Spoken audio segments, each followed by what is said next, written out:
Bom dia from beautiful Salvador, Bahia, Brazil. Things are working out well. Last week I was talking in an episode about how I was having a bit of bad luck, but things are working out. The message from the universe is that don't panic, don't get anxious. There's absolutely no reason to. Things work out, and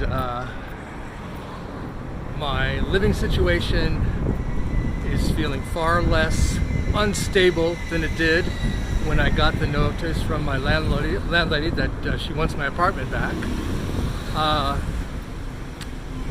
Two things. One is that she contacted me today and asked me if I could wait one more month before surrendering the apartment to her.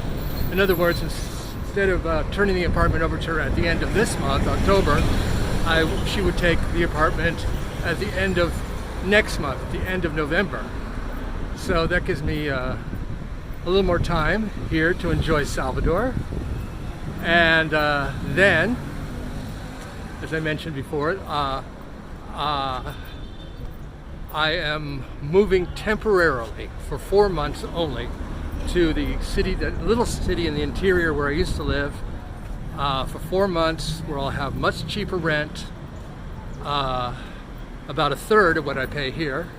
And then at the end, it'll be December, January, February, March, I'll be in San Antonio. And then at the end of March, beginning of April, I will move back here to Salvador, which will be a good time to find a new apartment.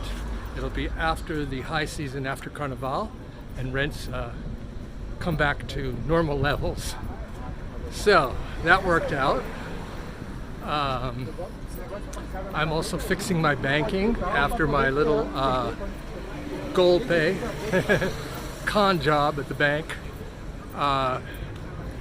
Somehow they got into my US bank card and stole a third of my monthly income. So I am not using that bank card anymore.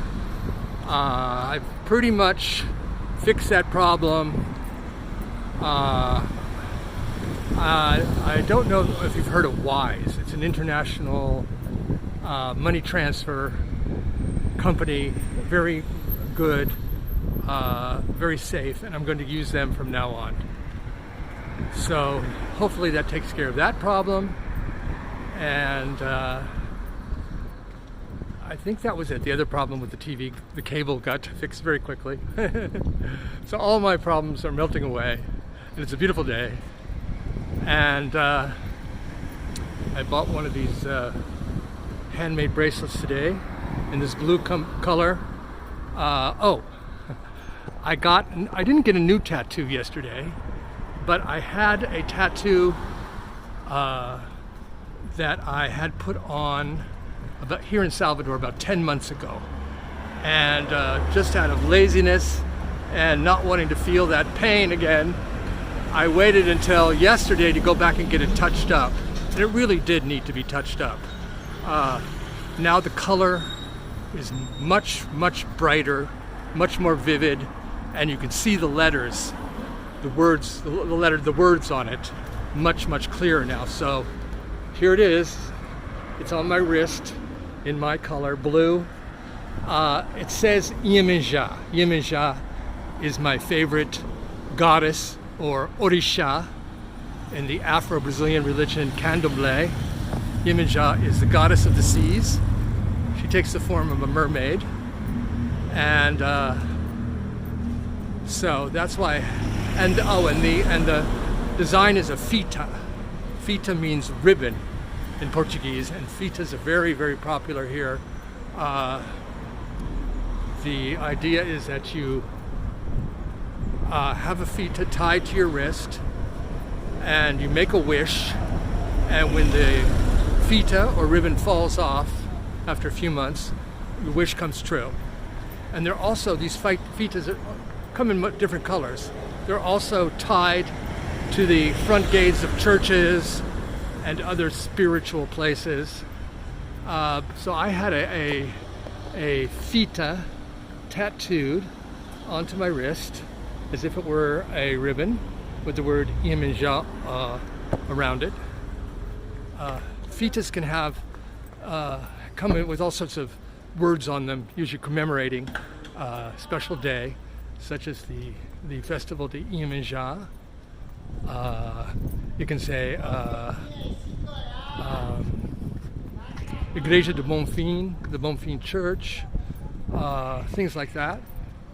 So fitas are one of the symbols of Salvador, and now I have one that's permanent.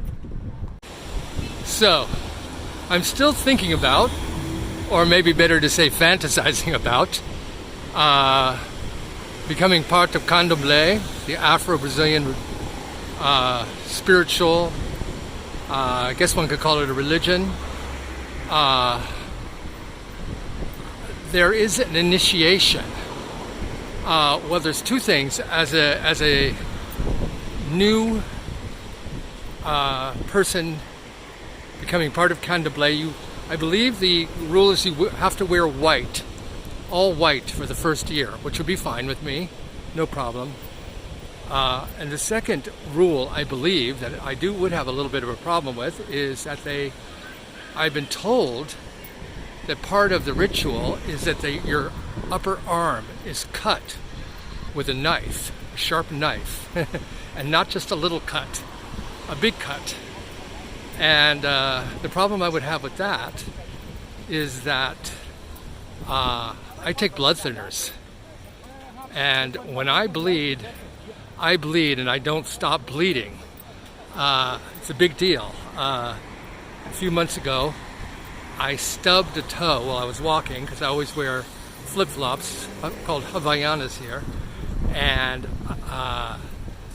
my toe was bleeding, and it was bleeding for 24 hours non-stop. Blood everywhere. Could not staunch it. Finally, after 24 hours, it finally stopped. But, after going to bed and getting my sheets full of blood, and so imagine if that was just a little small cut on a toe, imagine a big cut on my upper arm. I don't think so. So I would have to talk to a Candomblé priest about that, if I could get out of that part. So we'll see. It's still in the fantasizing stage. A beautiful day for walking along the beach. Do you see these? These are the fitas that you'll see all over Salvador. They're tied to a fence right here. Oh, I want to make a promise to myself, once again, not to put my finger on the lens when I'm filming. I did it again. I noticed in the last episode, I was walking and talking, and for a short period I had my finger on the lens. I used it anyway because I didn't want to refilm that part, because I was speaking spontaneously and didn't want to lose the motivation. But I really need to be careful to make sure I do not put my finger on the lens. Time for lunch. Vegetarian, of course. Italian today. Back home, it's another hot one today. I'm going to sign off now. Thanks for joining me. Beijos, ciao.